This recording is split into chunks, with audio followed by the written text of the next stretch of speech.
안녕하세요. 성공예감 이대호입니다.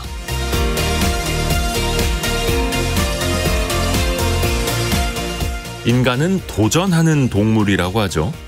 새로운 목표, 더 나은 성과를 달성하면서 행복을 느끼고 또 계속해서 성장하는 건데요. 목표의 난이도가 너무 높거나 너무 낮을 경우엔 오히려 성장에 방해가 될 수 있습니다. 난이도가 너무 높으면 이를 달성할 능력이 안 되니 불안해지는 거죠. 또 반대로 너무 쉬운 목표를 잡으면 재미가 없고 금세 지루해질 겁니다. 게임을 할 때도 그렇겠죠. 첫 번째 판부터 난이도 끝판왕을 만나게 되면 금방 좌절하게 될 테고요. 반대로 끝판까지 쉬운 상대만 계속 나온다면 그 게임을 다 깨고 나서도 허탈하겠죠. 그래서 우리는 약간 높은 목표, 약간 높은 난이도를 설정해서 거기에 맞는 도전과 배움을 반복하면서 성취감을 맛보도록 설계하는 게 중요하다는 겁니다. 그걸 달성해 나가는 과정도 중요합니다. 어떤 도전 과제, 목표가 주어졌을 때 그저 한숨을 쉬거나 스트레스를 받을 게 아니라 당장 내가 할 수 있는 것, 가장 먼저 달성 가능한 것부터 하나하나 해치우는 게 스트레스를 줄이고 즐겁게 성과를 내는 슬기로운 방법이 될 겁니다. 성공예감 이대호입니다. 같이 출발하시죠.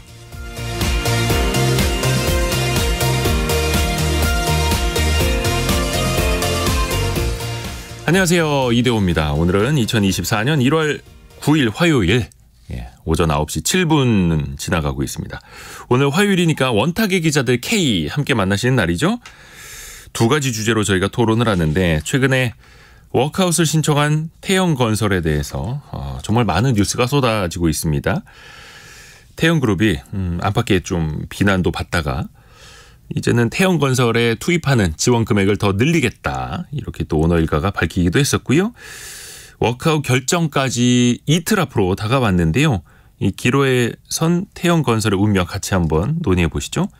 그리고 이맘때쯤이면 매년 미국에서 세계 최대 IT 가전 전시회 CES가 열립니다. 이게 내일 개막이 되죠. 어떤 신기술이 나올지 미리 한번 들어보시면 더 좋을 것 같습니다. 자, 경제상식 퀴즈와 함께 오늘 눈 많이 온다고 하는데 이 따뜻한 겨울을 좀 보내셔야 될 텐데요. 수도권과 강원도 지역에 대설 예비특보가 내려졌습니다.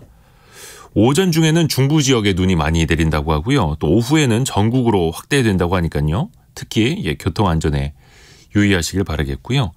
이럴 때 내복이라든지 귀마개, 목도리, 장갑 이 방한용품이 필수품이 되죠.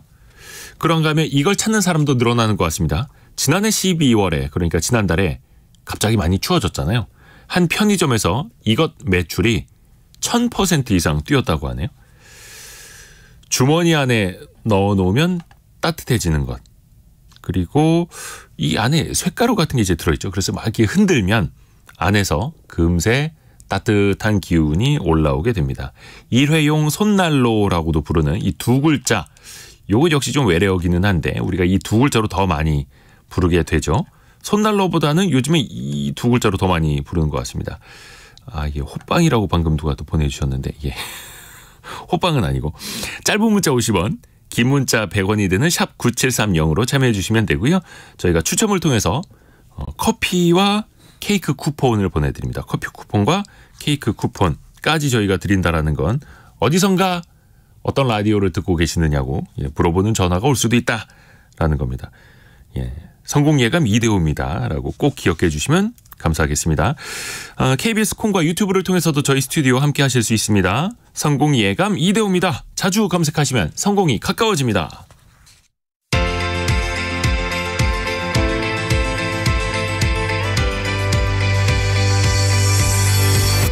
KBS 1라디오 성공예감 이대호입니다. 오늘 많은 분들이 눈치 작전으로 성공을 하셨네요. 배성용 님이 눈치 작전으로 오늘 성공하셨습니다.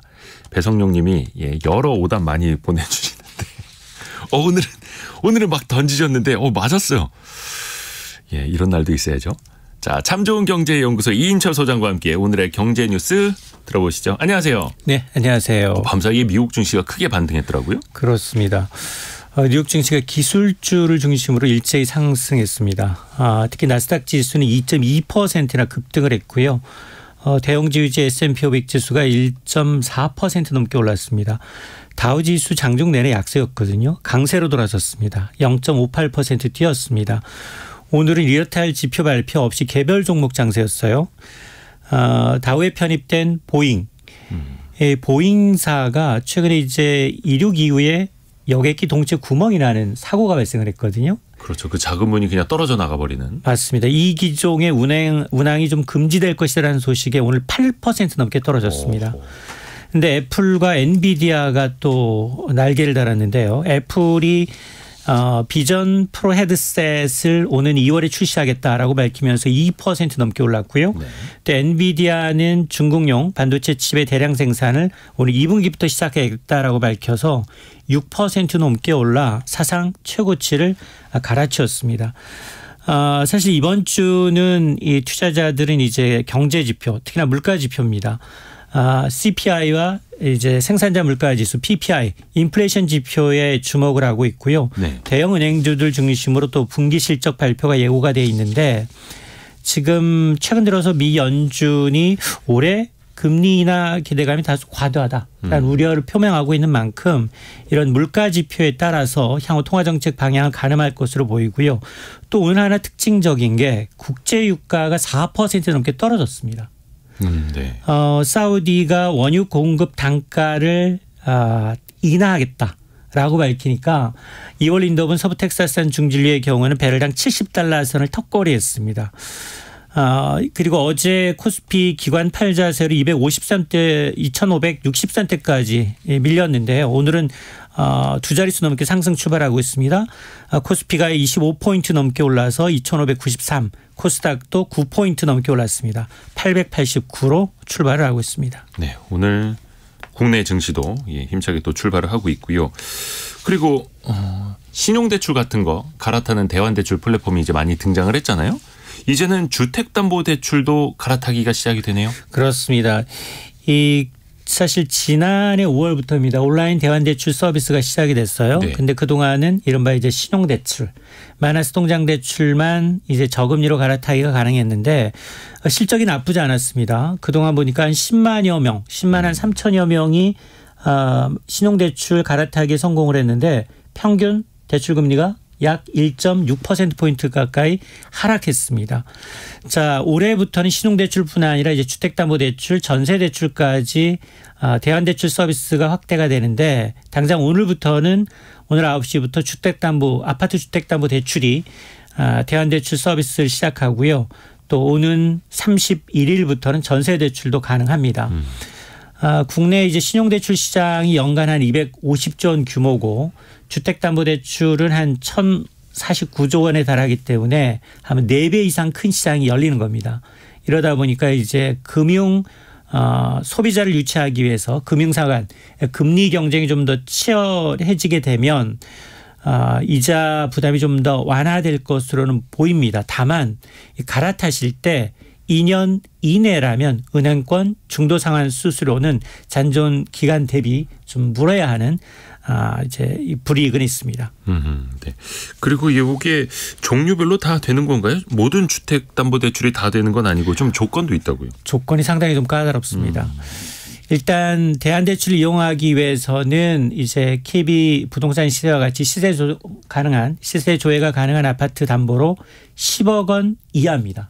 실거래 가격 10억 원 이하의 아파트만 대상이고요. 네. 과도한 이제 대출 이동을 제한하기 위해서 주택담보대출을 받았는데 기존 대출을 받은 지 6개월이 경과되지 않으면 안 됩니다. 6개월 경과 이후부터 네. 갈아타기가 가능하고요. 또 전세대출의 경우에는 반드시 보증기관에 보증서를 담보로 해서 갈아탈 수가 있기 때문에 이 주택공사라든가 아니면 주택도시보증공사에 전세보증 발암보험을 가입을 해야 하고요. 또 전세대출은 기존 대출을 받은 지 3개월 경과한 이후부터 또 마지막 전세 임대차 계약 기간 절반 넘기기 전까지만 대출 갈아타기가 가능해지고요.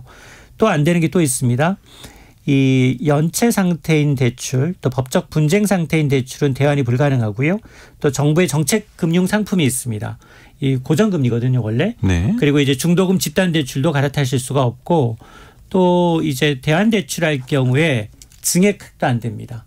그리고 또 하나는 새로운 대출의 만기 시점도 기존 대출의 약정 만기 이내에서만 설정이 가능합니다. 좀 조건이 여러 가지 좀 단서 조건이 많더라고요. 네. 이게 사실 또 은행 대출 상품 이용하시는 분들 입장에서 보면 은행들 사이에 대출금리 차이가 별로 안 난다, 비슷비슷하다, 이런 또 불만도 갖고 계시는데, 이게 대출 담합 의혹이 있나 보네요. 공정위가 또 조사에 나섰다고요? 맞습니다. 지금 공정거래위원회가 이제 국내 4대 은행을 좀 조사를 해봤더니 은행권 금리와 국고채 입찰 담합 조사를 벌인 것으로 나타나서 은행들이 바짝 이제 긴장을 하고 있는 상황인데요. 이 공정위가 은행권의 금리 담합에 대한 조사를 마치고 최근 제재 여부 검토에 착수한 겁니다. 공정위는 지난해 2월, 6월 전 금융권을 대상으로 해서 금리 담합 현장 조사를 진행해 왔는데, 이 현장 조사는 시장의 지배적 은행들이 대출 금리를 올리게 되면 다른 은행들이 따라서 올리는 암묵적 담합 가능성에 무게를 두고 있는데요. 특히 은행별로 이제 주택담보대출의 경우에는 LTV, 담보인정 비율을 계산하는데 이에 필요한 세부 정보 내용을 서로 공유했다는 겁니다. 그래서 일괄적으로 고객들한테 지나치게 좀 유리한 대출 조건을 설정하지 않도록 담합을 벌였다라는 건데요. 이번 조사는 이제 지난해 6월이었습니다. 윤석열 대통령이 금융권 경쟁 촉진 대책 마련 지시한 이후에 본격화됐는데, 만에 하나 제재를 받을 경우 공정위가 이 담합 행위로 이제 이 정보 교환 카르텔을 겨냥한 것은 2021년 법 제정 이후 처음이 될 것으로 보입니다. 은행들도 뭔가 할 말은 있겠죠? 맞습니다. 은행들은 사실 정보 교환이라는 거, 사실 LTV 지정에 영향을 미치지 않는다라고 이제 반발하고 있습니다. 이게 그러니까 정보 교환은 인정을 하는 거죠. 그런데 이로 인해서 실질적으로 이득을 받느냐, 그걸 지금 부인하고 있다라는 건데요. 어쨌든 업무 지정 과정에서 참고하는 정보일 뿐 이 담합이 아니다. 그리고 이제 대출 조건 결정에는 어떤 영향도 미치지 않는다라고 이제 보고 있는데, 그러나 지금 뭐 공정위가 이제 금융사들이 손해를 좀 덜 보기 위해서 이제 금리 담합했을 가능성을 좀 열어두고 있는 상황이고, 또 총선을 앞두고 있는 시점이어서 정부의 어떤 은행 때리기가 계속될 것을 좀 우려하고 있는 상황입니다. 자, 그리고 요건 좀 이제 다른 소식. 자격증 따서 새로운 일자리 준비하시는 분 상당히 많은데, 우리나라의 민간 자격증이 5만 개가 넘어요? 맞습니다. 한국직업능력연구원에 따르면 지난해 말 기준입니다. 국내 민간 자격 종류 수를 좀 따져봤더니 5만 1,614개로 집계가 된 겁니다. 와, 맞네요. 종류가 그렇게 많다는 거죠? 종류가. 맞습니다. 이걸 발급한 개인이나 기관이 무려 14,000여 곳에서 발급을 했는데 이게 국가 공인이 아니잖아요. 민간에서 발급했기 때문에 이게 등록 자체가, 민간 자격 등록 자체가 상당히 쉽다는 겁니다. 그러다 보니까 문턱이 낮다 보니까 1년에 한 6천여 개 안팎의 민간 자격자들이 이제 등록하고, 반면에 폐지되는 것도 매년 한 2천 개 안팎으로 폐지하고 있는데, 이렇게 이제 우후죽순처럼 늘어난 이제 민간 자격 발급 기관이나 단체가 경영난 때문에 문을 닫았다. 이렇게 되면 내가 딴 자격증이 무용지물이 되고 있다는 겁니다. 그렇죠. 제도 개선이 좀 필요한데요. 사실 자격증을 취업하는 과정에서 꼭 필요하니까 따기는 따는데, 이게 사실 폐업했다고 해서 없어지는 건 아니잖아요. 혈액 자체가 없어진 건 아니기 때문에 이 자격증 등록 폐지를 좀 투명하게 하고 관리하는 것도 좀 필요해 보입니다. 그렇습니다. 왜냐하면 이 자격증 장사하는 단체가 굉장히 많아가지고요. 예를 들어서 이인철 소장님하고 저하고 둘이 성공예감 협회 만들어서 어떤 뭐 경제 자격증 3개월 코스에 500만 원 이거 따시면은 취업이 쉬워집니다. 이렇게 홍보하면서도 우리가 장사를 할 수가 있는 거예요. 이게 민간이니까. 맞습니다. 이게 너무 난립하면 안 되는데 또 여기 속으시는 분들도 많고요. 이런 좀 규제를 할 필요성도 있어 보인다라는 내용까지 오늘 참 좋은 경제연구소 이인철 소장과 함께했습니다. 고맙습니다. 네, 고맙습니다.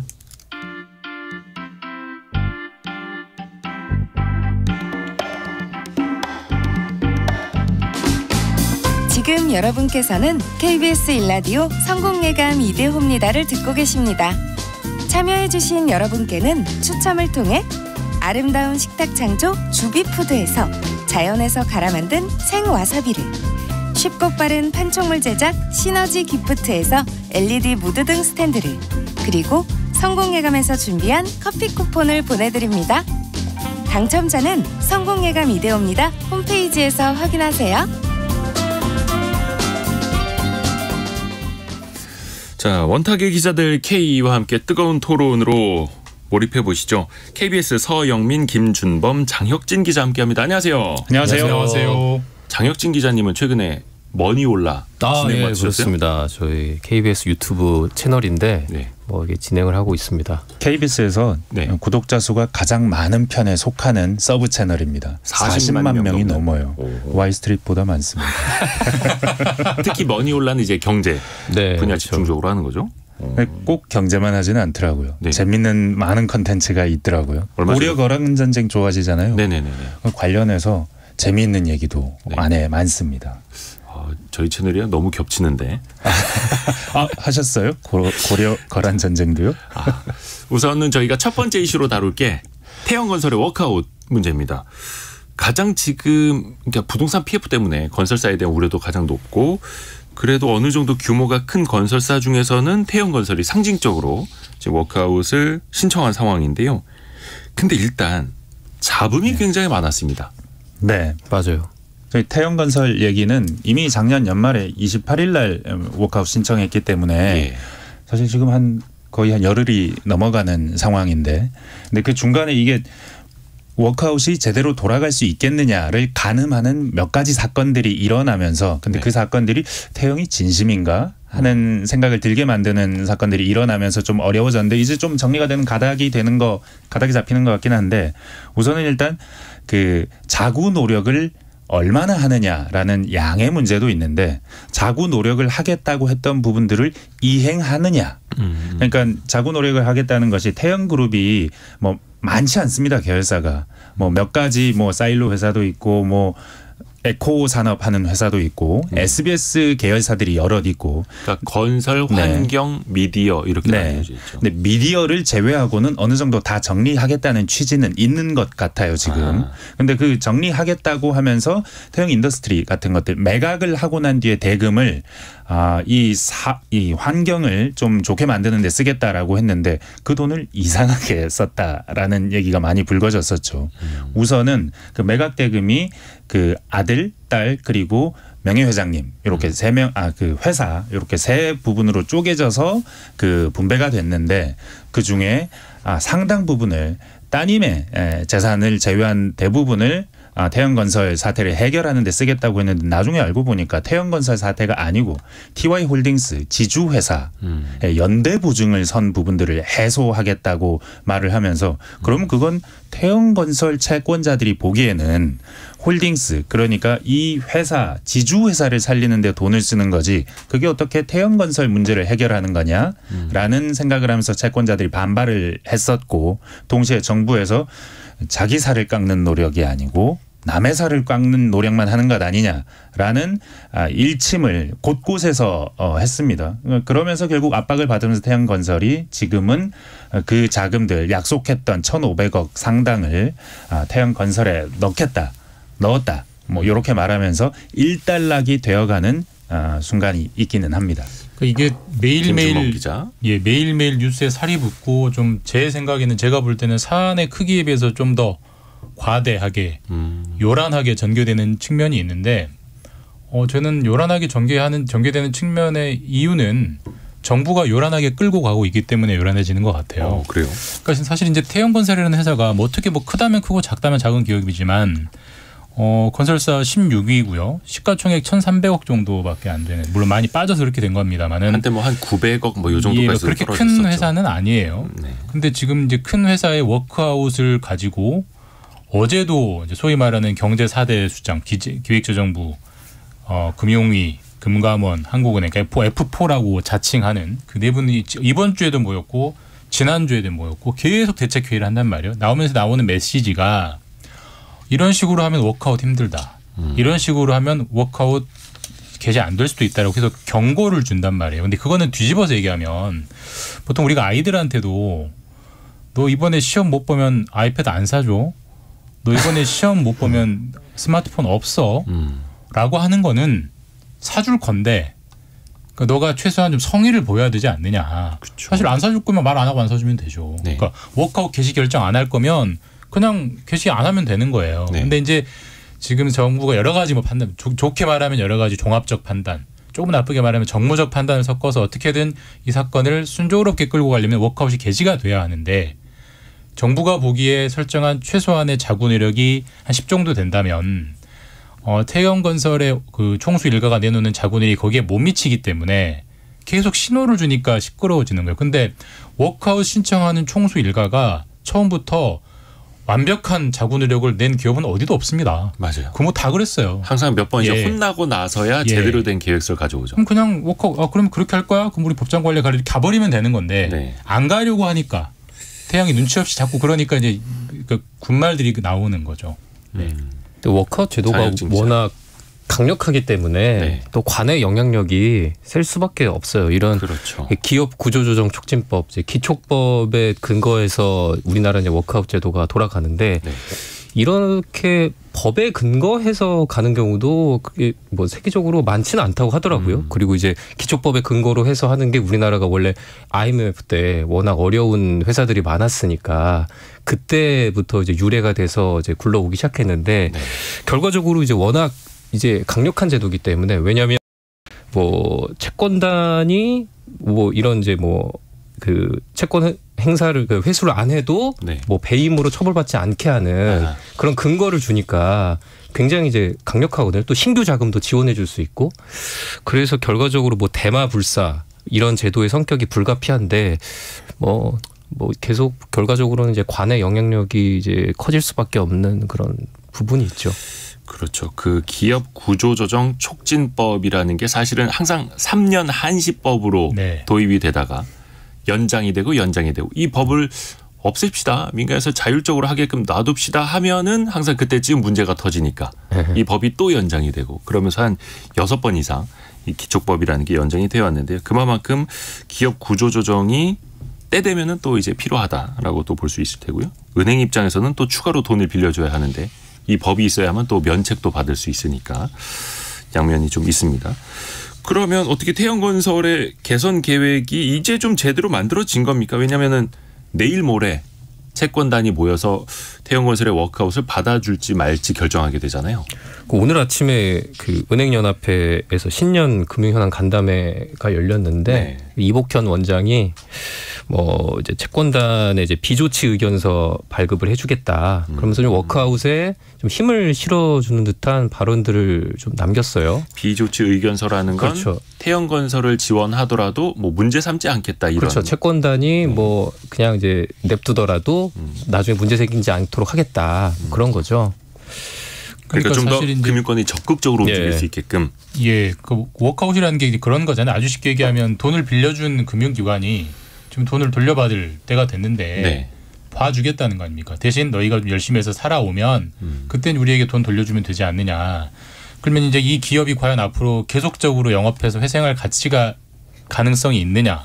그다음에 그런 경영 능력이 있느냐. 이런 것들을 면밀하게 평가하고 개시할지 말지를 이제 결정해야 되는 건데. 네. 근데 그거는 이제 교과서 같은 얘기고요. 사실상 이제 그 정부에서 이렇게 시그널을 준다는 것은 내일 열릴 내일 모레죠, 모레. 네, 11일. 11일 열릴 채권단 협의회에서 이제 금액 기준으로 그 빚의 금액 기준으로 75% 이상이 동의를 해야 이제 개시가 일정이 되는 건데 네. 계속 이런 정부가 신호를 주는 이유는 이제 사실상 워크아웃 개시 결정으로 끌고 가려는 신호다라는 저는 그렇게 해석을 하고요. 그렇지 않으면 제가 거듭 말씀드리지만 뭐하러 그런 말을 계속합니까? 수장들이 그냥 가만히 그냥 시장이 자율적으로 하게 놔두면 되는 건데. 근데 이제 이게 우리가 흔히 하는 말로 뭐 금감원장도 뭐 옥석을 가리겠다라는 말도 했었고요. 언제까지 좀비 기업을 끌고 갈 거냐는 말도 했었는데 그게 네. 항상 그 원칙이 어떤 이벤트 앞에서 항상 무너지고 그때 이제 각종 상황 논리들이 나오죠.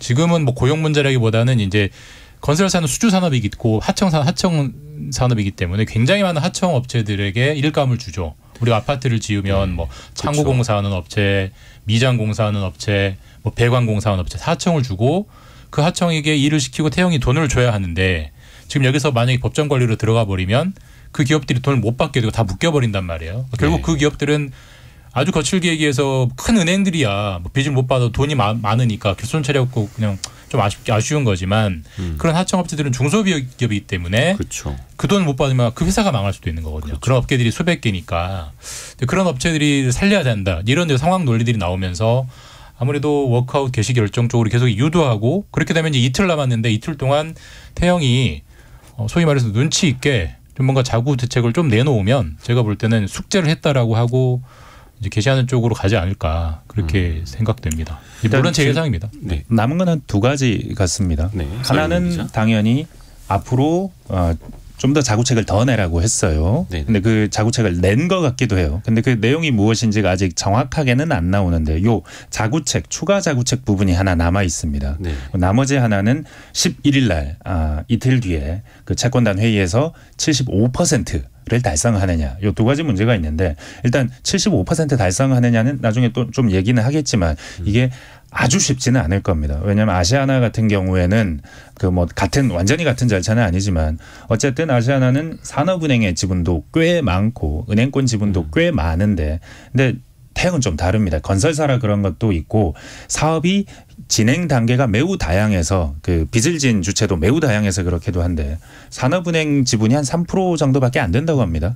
그렇게 많지 않습니다. 네. 은행권 다 합해봐야 한 30-40%고 그래서 이렇게 정부의 영향권 안에 있는 큰 곳에서 빌려준 돈 합해봐야 그 나머지가 한 40% 이상이라고 하니까 네. 그러니까 요 한 50% 안팎의 요 정도에 대해서는 정부가 어떤 통제권을 가질 수 있는 것 같은데 한 40% 안팎에 대해서는 아직 물음표가 붙는 겁니다. 특히 그러니까 다른 채권자들이 동의 안 할 수도 있고 채권자들이 작은 회사도 많고 그리고 그런 이유는 아주 자잘한 회사들의 경우에는 입장이 다 다를 수밖에 없어요. 워낙에 빚을 내준 주체가 다르기 때문에 어떤 곳은 이제 공사가 다 돼서 입주하면 돼서 나는 거의 받아. 이제 책임준공까지 거의 아주 조금만 남아있어. 이런 것들은 내 빚을 깎아주면서 워크아웃을 하면서 태영에게 빚을 떼이는 절차. 왜냐하면 워크아웃 과정에서 빚은 어느 정도 떼줄 수밖에 없습니다. 네. 10%든 20%든 30%든 떼주고 싶지 않은 곳들이 많을 수 있어요.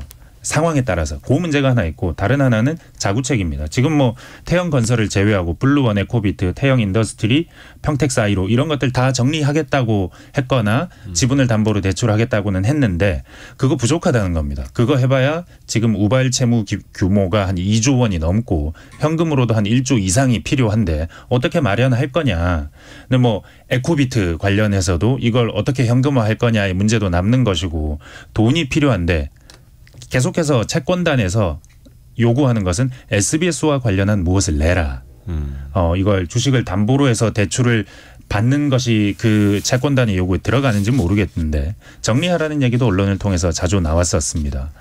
무한 책임을 지라 아니면 사주 일가가 돈을 얼마나 더 내놓을래. 요 문제가 지금 붙어 있는데 근데 지금 아까 그 태영 인더스트리를 판 돈 2천억 원 가운데 1,500억 원 정도를 납입하면 된 것으로 본다. 그래서 지금 일단락이 됐다라고 말했는데 여기서 2천억 원을 팔았는데 왜 1,500억 원일까? 500억 원이 남지 않습니까? 네. 요거는 따님 지분. 따님이 자기 지분에 대한 가치는 개인 지분의 네, 가치. 개인 지분 가치 500억 부분은 내 돈이니까 못 내놓겠다라고 했어요. 그러니까 일가의 사주 일가마다 입장도 다르기도 한 겁니다.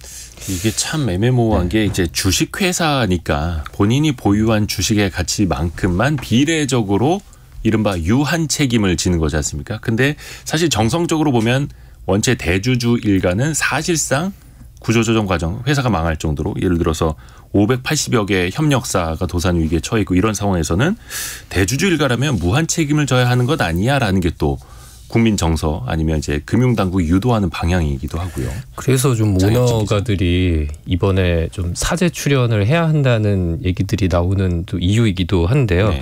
이게 어떤 분들은 아니 왜 뭐 오너가 왜 사제를 출연해야 되냐 그 개인의 사유재산과 기업 법인의 재산은 뭐 분리돼야 되는 거 아니냐 이렇게 생각하는 분들도 있을 수가 있는데 좀 우리나라는 좀 특수성이 있다고 또 봐야 되는 게 또 외국에서는 뭐 회사랑 이제 사유재산 구분을 뭐 엄격히 하지만 우리나라는 또 외국이랑 다른 게 우리나라는 이제 자손들이 경영에 참여를 하잖아요. 그렇죠. 그러니까 소유와 경영이 분리되지 않고. 그렇죠. 그러니까 뭐 외국에서는 자손들이 그냥 대주주로서 그냥 경영 전문인한테 이제 경영을 시키고 뭐 배당만 잘 주시오 뭐 이렇게만 하는데 우리나라는 이제 자손들이 직접 이제 경영권을 행사하잖아요. 그렇죠. 뭐 이번 윤세영 창업주도 그렇고 뭐 아들 윤성민 회장, 뭐 딸 윤재현 대표 전부 다 경영에 직접적으로 깊숙이 참여를 하고 있단 말이죠.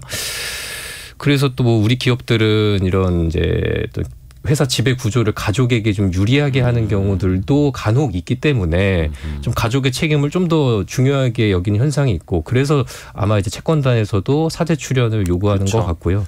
실제로 뭐 그 2012년 금호산업 워크아웃 때도 그때 박삼구 회장이 그 사제 2,200억 원을 네. 이제 출연하고 뭐 그런 전례들이 많습니다. 그래서 뭐 이번에는 뭐 그 한 3천억 원 정도 뭐 사제 출연을 뭐 해야 하지 않겠느냐 뭐 이런 얘기도 나오는 것 같아요. 참 안 변하는 것 같아요. 우리나라는 그러니까 어떤 기업이 위기에 처해서 그 기업이 살아날 수도 있고 뭐 죽을 수도 있겠지만 그 논의 과정에서 나오는 이슈들이 너무나 반복적입니다. 그러니까 예를 들면 아까 이 워크아웃을 개시할 거냐 말 거냐는 원칙적으로는 채권자 그러니까 빚을 받아야 할 사람들이 논의해서 정하면 되는 건데 굳이 거기에 계속 정부가 어떤 신호를 주는 측면도 그렇고요. 항상 사제 출연 논란이 나오는데 아까 이도 기자님 말씀처럼 주식회사라는 건 그거 하지 말자고 만든 거거든요. 네. 그러니까 제가 100억 원 투자해서 그 회사가 잘 되면 그만큼 돈을 버는 거고 망하면 딱 그만큼만 잃고 우리 집에 빨간 딱지 붙지 않게 하려는 그거 하려고 하는 게 주식회사잖아요. 그렇죠. 지분만큼만 책임져라. 네. 그런데 이런 기업 위기가 나올 때마다 총수 일가에게 자꾸 개인 자산을 내라고 하는 것은 그 원흉은 총수 일가에게 있죠. 지분 30%만 가지고 있으면서 100% 가진 것처럼 행세해왔기 때문에 그렇죠. 평상시에 그랬으니까 지금 내가 100% 책임져라 이 논리가 계속 힘을 얻는 건데 근데 참 외국인의 시각에서 볼 때는 금감위원장, 금융위원장, 장관까지 특정 기업의 워크아웃에서 언급을 하고 그다음에 항상 그 워크아웃의 전제 조건으로 대기업 그 총수의 개인 자산을 내놓으라고 하고 이 논의가 참 안 바뀌면서도 외국인들이 볼 때는 참 생경할 거다라는 생각은 듭니다. 이게 한국의 어떤 특수성, 재벌 문화, 소유와 경영이 항상 같이 붙어 있는 문제 이게 해소되지 않으면 앞으로도 계속 반복이 될 것 같습니다. 이거는 뭐 비단 태형건설만의 문제는 아니고요. 기초법이라는 법에 아까도 서두에 말해야 하셨지만 정부가 개입해서 이렇게 해결하라는 구조가 마련된 경우가 없거든요. 그리고 이 법에서 75%만 합의하면 넘어가요. 25%가 동의하지 않아도 정부가 강제시켜 놓은 거죠. 그러면서 한 20%든 10%든 빚을 깎습니다. 깎는 절차가 반드시 들어갑니다. 그런 과정이 있기 때문에 사주 일가도 책임을 져라. 뭐 정부의 역할이 있기 때문에 이런 구조가 형성된 그런 측면도 있는 것 같습니다. 어제 나온 뉴스 살펴보면서 꼭 이건 한번 말씀드리고 싶던데 이걸 이렇게까지 하나 이런 생각이 들던데 그러니까 이제 그 채권 정부가 내준 숙제 중에 하나가 태형 인더스트리를 판 매각 대금 중에 뭐 대략 900억 원, 890억 원을 빨리 태형건설에 지원해라라고 했었는데 태형 TY홀딩스 태형 그룹이 안 했죠. 그랬다가 어제 이제 그걸 뒤늦게 하겠다고 했는데 이미 매각 대금은 다른 데 써버렸어요. 다른 데서 돈을 땡겨와야 그 돈이 나오는 건데 어떻게 마련을 했냐면 그중에 상당수가 TY홀딩스라는 지주사가 아까 그 사용민 기자가 언급한 윤세영 회장의 딸 윤재현 씨인가요? 맞습니다. 윤재현 씨에게 돈을 빌려옵니다. 한 300몇 억 원을 빌려와서 그 돈을 태형건설에 입금해 주는 방식인데 그냥 빌려온 게 아니고 담보를 줬어요. 무슨 담보를 줬냐면 TY홀딩스가 가지고 있는 SBS 주식을 담보로 맡깁니다. 자 그러면 뭐 이제 이 TY홀딩스가 윤재현 씨에게 이번에 빌려간 300몇 억을 갚으면 문제가 없지만 안 갚으면 그럼 누구에게 무슨 타격이 생기느냐가 아니고 윤재현 씨는 SBS 태형 TY 그룹이 그러니까 태형 그룹이 가장 아끼는 미디어 자회사의 지분을 가지게 돼 버려요. 자, 근데 336억 원의 지분 몇 %를 갖게 됐는데 그거를 나눠 보면요, 지금 SBS 주가보다 싸요. 그러니까 담보 가치 현재 시가보다 더 싸게 대출금을 빌려온 겁니다. 그러니까 대주주 일가에게 유리한 구조가 설령 된다. 못 갚은다고 해도 아무런 자질이 없습니다. 꽃놀이패. 예, 혹시 일부러 안 갚으려고 그러나? 라는 생각이 들 정도의 굉장히 좋은 대출이에요. 예. 그러니까 설마 그렇게 의도했는지 여부는 우리가 알 수는 없습니다만 이 구조만 놓고 보면은 외부에서 특히 돈을 더 지원해줘야 하는 은행들이나 금융당국이나 국민 입장에서 봤을 땐 자세히 보면 볼수록 기가 차죠. 아니 그래서 요거 하나 더 이야기를 해야 될 텐데 이제 만약에 11일 날 받아들여지지 않으면 이제 법정 관리 갈 수도 있는 것 아닙니까?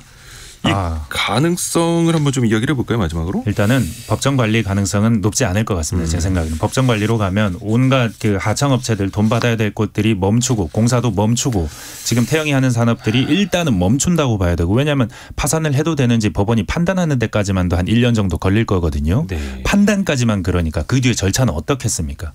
정말 오래 걸리는 절차고 이 절차는 정말 빚잔치기 때문에 그렇게 가면 국민 경제 전체에 타격이 클 것이 불을 보듯 뻔하므로 정부가 절대 거기로 안 가려고 하지 않을까 하고 저는 생각합니다. 1880님이 TV를 잘 안 보는데 KBS 수신료를 기꺼이 내는 이유가 원탁의 기자들 K 덕분이라고.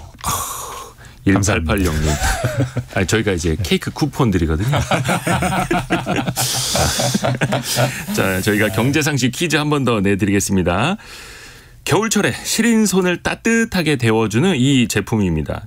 이게 그 부직포 안에 뭐 철이라든지 몇 가지가 들어있는데 그걸 비비게 되면 발열이 되죠. 그래서 군대에서는 특히나 필수품이고 요즘에 나오는 이 제품이 거의 다 국방색이라고 하나요? 예, 카키색으로 되어 있기도 합니다. 다만 이게 참 따뜻해서 좋은데 일회용이다 보니까 환경 오염을 유발한다는 지적이 나옵니다. 이게 재활용이 안 되고요. 또 폐기하는 과정에서도 유해 물질이 나온다라는 지적이 있는데 그래서 최근에는 귤 껍질이라든지 곡물 같은 대체제를 넣는 이 제품도 나온다고 합니다.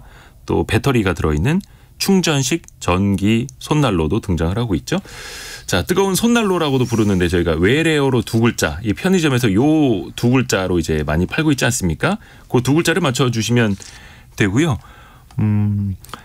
많은 분들이 정답 보내주고 계시는데 6938님 추운 날 슬쩍 이걸 손에 쥐어주던 그 사람이 생각나네요라고.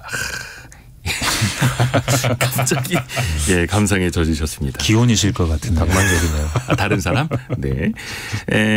짧은 문자 50원, 긴 문자 100원이 되는 샵 9730이나 KBS 콩으로 보내주시면 됩니다.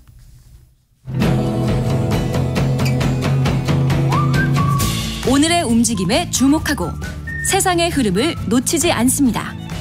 여러분의 내일을 응원하며 성공의 열쇠를 함께 찾아갑니다. 성공예감 이대호입니다. 세계 최대 IT 가전 전시회 CES가 우리 시간으로 내일 새벽에 개막이 됩니다. 혹시 CES 가보신 분 있으세요?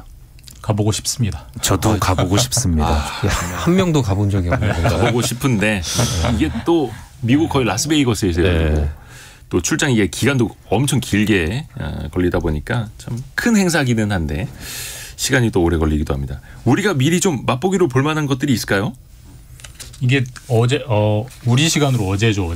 어제 이제 개막은 내일이고요. 네. 우리 시간으로 어제 그 일종의 이제 CES를 주최하는 곳이 CTA라고 미국 뭐 전미 기술 협회 이런 네. 곳인데 거기서 프레스 컨퍼런스 그러니까 기자회견을 하더라고요. 기자회견을 하는 거를 제가 뭐 기자회견을 다 보진 못했고 기자회견 자료를 봤는데 역시나 최전면에는 AI더라고요. AI. 사실 이제 뭐 우리가 뭐 AI 좀 이제 지겨울 정도로 많이 듣고 있긴 한데 근데 CES가 매년 연초에 하잖아요. 근데 뭐 시계를 1년 전으로 돌려 생각해 보면 작년 이맘때는 챗GPT가 그렇게 많이 회자가 안 됐어요. 이제 서비스가 막 좀 시작되고 그때 나온 지 얼마 안 됐을 때 제가 기억나는 건 그때 제가 친구랑 얘기하다가 챗GPT 얘기를 했는데 친구가 그게 뭐야라고 물어볼 정도였으니까. 예.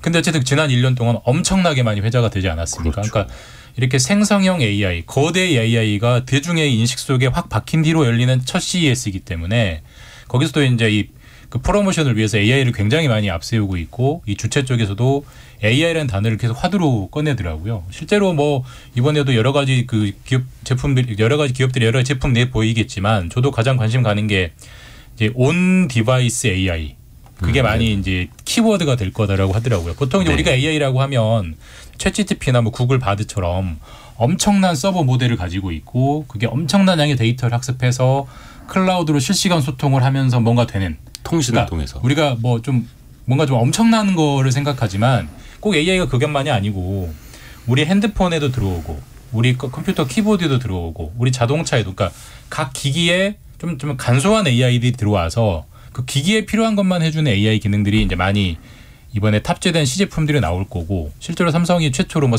AI 스마트폰을 내놓는다고도 하고요. 이번 CES 때. 네. 그게 가장 좀 지켜본 재밌는 포인트가 되지 않을까 싶습니다. 역시 AI를 빼놓고 얘기할 수가 없다. CNN에서는 네. AI 그리고 AI 이번 CES에 대해서 이렇게 제목을 달아놨습니다. 네. 그러니까 어지간한 기업은 AI 한다는 말 하지 않고는 이런 전시회에 나올 수 없다는 겁니다. 아하. 근데 그 말은 사실은 지금 우리가 챗GPT 그리고 오픈 AI가 유명한 이유가 뭐겠습니까? 얘만 지금 제대로 하고 있거든요. 나머지는 얘한테 못 미치거든요. 그러니까 다들 어느 정도 AI가 지금 이제 오픈 AI가 새로운 방식으로 갈 수 있는 AI 길을 열어놨는데 근데 이 길을 아주 처음 가기 시작한 것이고 다른 기업들은 근처에도 못 갔어요. 특히 뭐 삼성 엣지 디바이스라고들 업계에서는 표현을 하는데 손 안에 들어와 있는 가장 마지막 끄트머리에 있는 단말기에서도 AI를 쓸 수 있게 한다라는 개념인데 아직까지는 한참 멀었고요. 삼성이 이번에 가지고 나왔다는 AI 기술도 그냥 AI라고 이름만 붙인 뭐 그 정도 수준일 겁니다. 그런데 그럼에도 불구하고 삼성도 뭐 다른 LG도 뭐 전 세계 어느 기업도 AI 유사한 이야기를 안 들고 여기에 나오지 못하고요.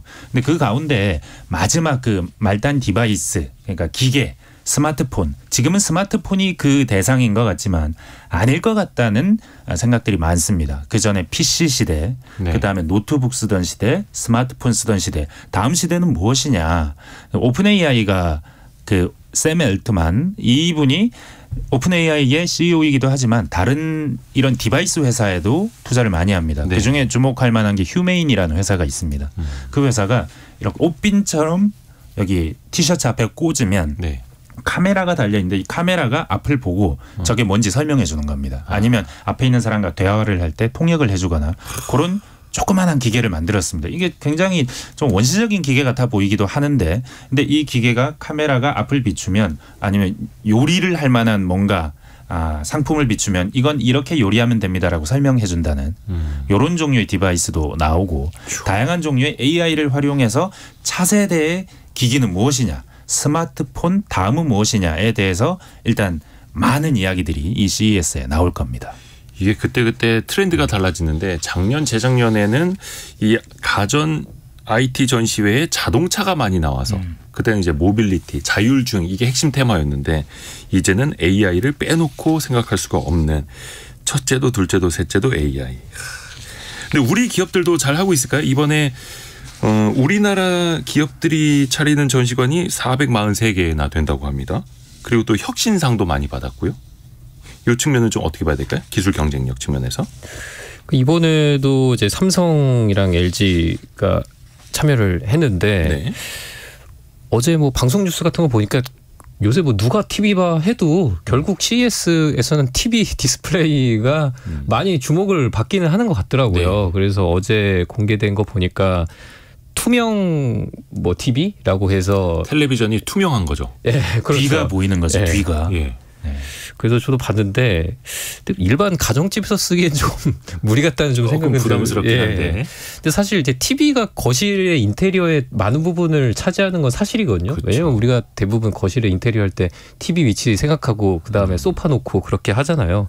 그래서 결과적으로는 뭐 이든 TV의 어떤 디스플레이 기술력도 어떤 이제 부피를 줄이는 형식으로 가지 않을까 싶어요. 우리가 뭐 SF 공상과학 영화 같은 거 보면은 허공에 이런 뭐 그 모니터가 나와서 TV가 나오고 이런 것들 많이 상상하고 그런 모습들이 연출이 되는데 네. 결과적으로 그런 식으로 좀 많이 좀 진행이 되지 않을까 생각은 듭니다. 이번 CES가 어쨌든 흥행 측면에서는 굉장히 흥행을 하고 있는 것 같아요. 그러니까 미국 같은 기업은 1,200개 기업이 참여하고요.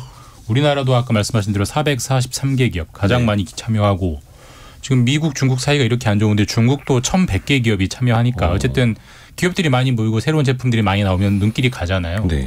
그리고 혁신상, 그 주최 측에서 혁신상이라는 상들을 이제 나눠주는데 우리나라가 116개를 받았다고 합니다. 그러니까 그게 이제 2019년에는 7개였으니까 계량적으로는 정말 많이 늘어난 거긴 한데 다만 이제 여기에 너무 많은 의미를 둘 건 없는 게 이 혁신상이라는 게 사실 주최 측에서 거의 뿌리듯이 주는 상이기 때문에 점점 늘어나더라고요. 예, 그게 뭐 늘어난다고 해서 뭐 그렇게 대단한 건 아니지만 어쨌든 못 받은 것보단 낫죠. 그러니까 우리나라도 미국의 참가 기업 수가 3분의 1 정도가 되는 거니까 우리나라도 이번에 예전에 뭐 코로나 때나 이럴 때는 되게 참여를 많이 자제했었는데 이번엔 정말 전면적으로 참여를 하고 있고 삼성도 뭐 AI 스마트폰을 여기서 공개한다고 하고 어쨌든 이 행사를 최대한 홍보의 플랫폼을 쓰려고 하는 모습들은 보여요.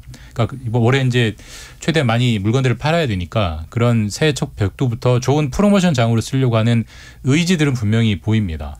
사람이 원체 많이 모이고. 네. 사실 우리나라의 기업들이 여기에서 주인공이에요. CES는 가전 전시고 전 세계에서 가전을 가장 잘 만드는 두 개 회사가 우리나라에 있습니다. 그렇죠, 그렇죠. 삼성, LG 두 개. 지금 예전에 소니가 잘 나간다고 할 때 일본 제품이 세계를 장악한다고 할 때 그 소니보다 삼성이 훨씬 큰 회사입니다. 지금. 그렇죠, 그렇죠. 네, 그러니까 우리는 그 부분에 있어서는 충분히 자랑스러워해도 되는 그런 우리의 위상을 확인하는 자리이기도 한데, 근데 특이하게도 예. 애플은 이 행사에 나오지 않습니다. 아, 조금 네. 고집이 있죠. 네, 애플은 늘 자기 행사를 따로 해요. 예. 그래서 바로 옆에서 하는 행사인데도 본사 바로 옆에 있거든요. 네. 근데 늘 나오지 않습니다. 우리는 격이 다르다 뭐 이런 느낌이죠. 네, 그 애플은 뭐 올해도 뭐 알아서 따로 열 것 같습니다. 우리가 하면 전 세계 이목이 이쪽으로 따로 또 오게 되어 있다. 약간 그런 자신감의 발로이기도 하고요. 근데 우리나라가 가전이라든지 또 모빌리티, 자율주행이라든지 자동차 이쪽으로도 열심히 하고 있는데 좀 부족한 측면도 많이 있습니다. 특히 이제 헬스케어라든지 나아가야 할 부분이 많이 있죠. 환경기술이라든지. 저희 오늘 삼성전자 실적이 또 나왔는데요. 네. 예, 뭐 지금 잠정 실적이긴 합니다만 작년 실적이 재작년에 비해서 영업이익 기준으로 85% 쪼그라들었습니다. 네. 이게 물론 6조 5천억 네. 정도. 시장이 확 줄어서 그런 거긴 합니다. 근데 사실 이런 얘기할 때마다 부러운 것이 우리 메모리와 뭐 플래시든 낸드든 다 팔면 시장 가격으로 받아야 되고 사이클이 있다고 하잖아요. 네. 근데 이 메모리 만들어서 돈 버는 건 삼성전자가 아닙니다. 애플입니다. 애플 여러분 기계 사실 때 보시면 128기가, 256기가, 512기가 올라갈 때마다 20만 원씩 더 받아요. 근데 원가는 2만 원, 3만 원 늘어날 겁니다. 그 여러분 그 인터넷으로 네. SD 카드 같은 거, 네. 낸드 플래시 메모리, 네. 뭐 USB 같은 거 주문해 보시면 아시겠지만 가격이 정말 많이 떨어졌거든요. 네. 근데 애플 제품에 들어가는 거는 60기가 단위로 올라갈 때마다 뭐 20만 원은 우습게 뛰어요. 이게 독점력에 의한 마진인데 근데 삼성전자는 이 마진을 실제로 삼성전자 제품이 들어갈 텐데 그 마진을 못 누리는 거예요. 그러네요. 그 이유는 우리가 부품을 만드는 회사에서 그렇습니다. 애플처럼 컨텐츠를 만들고 시스템을 만들고 디자인을 만들어서 그걸로 어필하는 회사면 좋은데 아니면 헬스케어처럼 내용물을 만드는 나라면 좋은데 우리는 제조를 하는 나라여서 근본적인 한계가 있는데 중국도 따라오는 만큼 점점 더 그쪽으로 더 나아가야죠. 내용물을 채우는 회사로. 조금 더 부가가치를 높이는. 네. 이게 사실 소주 가격 공장 출고가 몇십 원 오르면 식당에서 가격 500원, 1000원 오르는 것처럼 좀 비슷한 거긴 한데 어찌됐든 간에 그 부가가치를 창출하고 더 키워가는 그 산업도 더 많이 좀 필요해 보입니다. 또 이게 고민이 되는 게 아까 기술에도 트렌드가 있다라고 말씀을 드렸는데 당장 될 것처럼 딱 뜨다가도 이거 좀 아닌가 하는 기술들도 분명히 있어요. 뭐 예전에 메타버스가 그랬고요. 뭐 블록체인도 약간 그런 느낌이죠. 사실 뭐 메타버스 할 때는 뭐 저기 페이스북 이름을 메타로 바꿀 정도로 엄청나게 센 건데 지금 뭐 메타버스로 뭐 요즘 뭐 언급 자체가 안 되지 않습니까? 그러니까 AI도 약간 그런 느낌은 좀 있어요. 아까 제가 온 디바이스 AI 말씀드렸는데 네. 이번에 뭐 삼성도 그렇고 많은 회사들이 그걸 뭐 TV에도 AI 기능을 싣는다고 하고요. 굉장히 힘을 싣던데 뭐 아주 단적으로 말하면 이런 겁니다. 온 디바이스 AI 이런 건데요. 저희가 지금 자주 쓰는 키보드 보면은 대부분 윈도우 운영체제 쓰실 테니까 스페이스바 옆에 윈도우 단추가 있어요. 네. 그거 누르면 시작 버튼 나오고 하거든요. 네네네. 그거와 마찬가지로 키보드 옆에 AI 단추를 넣겠다는 겁니다. 아하. 그러면 이제 진짜 좀 체감적으로 뭐가 달라진 느낌이 들잖아요. 근데 진짜 궁금한 것은 그 단추를 누르면 그다음 뭐가 되는 건데 예에 대해서 명확한 설명이 없어요. 그러니까 지금 온 디바이스 A가 약간 그런 느낌인 것 같아요. 그러니까 지금 애플에도 뭐 시리가 있고요. 그다음에 갤럭시는 뭐죠? 그 뭐 음성하는 거 있잖아요. 빅스비. 예, 네네. 그런 게 초기제 AI 겁니다. 그것들이 좀 선진화된 걸 텐데 그거 그렇게 많이 안 쓰시잖아요. 그러니까 이게 약간 처음에 신기해서 한두 번 해보는 거지. 지금 온 디바이스 AI도 워낙 AI가 뜨니까 그냥 다 AI 이름을 거는데 정말 실용성이 있고 시장성 있는 AI가 몇 개나 서비스가 살아남을 건지는 또 한 2년 뒤에는 AI 말고 다른 얘기를 할 수 있을 수도 있으니까요. 의문입니다, 굉장히. 뭐가 될지 알 수 없는 상태고 CES는 그 가능성들이 이런 것들이 있다를 매년 확인하는 자리이겠죠. 예. 그 가능성들이 펼쳐지는 자리이고 그걸 확인하는 자리는 이제 각각 이제 산업에서 얼마나 또 현실화하느냐에 따라서 좌우가 될 테고요. 또 여기에 따라서 이게 국가 경제에 또 도움이 될 테고 또 금융시장에서도 또 이제 관련주들도 움직일 수 있겠고요. 황두한님, 가전이나 자동차나 AI 안 하고는 못 버틸 것 같습니다. AI 관련주가 엄청 상승하지 않을까요? 근데 거의 한 2년 전부터 벌써 이미 또 많이 올랐기도 하고요. 또 최근에 증시에서도 또 이런 것들이 다 반영이 또 되고 있기도 하죠. 그래서 요 CES 이야기를 좀 저희가 해봤습니다만 앞으로 요게 그냥 단순 기술로만 지부되는 게 아니라 우리 삶 속에서도 같이 영향을 받고 우리가 또 활용을 해 나가면서 조금 더 우리도 효율성 같은 거를 이제 업무 능률도 높일 수 있는 그런 시대가 좀 됐으면 하는 바람입니다. 지금까지 KBS 서영민, 김준범, 장혁진 기자 함께했습니다. 고맙습니다. 감사합니다. 경제상식 퀴즈 정답 많이 보내주고 계시는데요. 저희가 2부 시작할 때 당첨되신 분들과 정답도 같이 공개를 해드리겠습니다. 저희가 2부에서는 여러분 많이 좋아하시는 이한 작가 만나서 조선시대로 떠나보는 시간입니다. 조선시대에도 항상 그 새해 풍경이 좀 있었다고 하는데 새해 되면은 한 살 더 먹게 된다고 조금 이제 울적해 하시는 분들 많은데 조선시대에도 마찬가지였다고 합니다. 그리고 최근에 노량이라는 영화가 또 이제 개봉이 돼서 400만 명 넘었는데 성웅, 이순신에 대해서 우리가 몰랐던 이야기도 재미있게 다시 들려드리는 시간 준비하고 있습니다. 잠시 뉴스 들으시고요. 10시 5분에 금방 다시 뵙죠.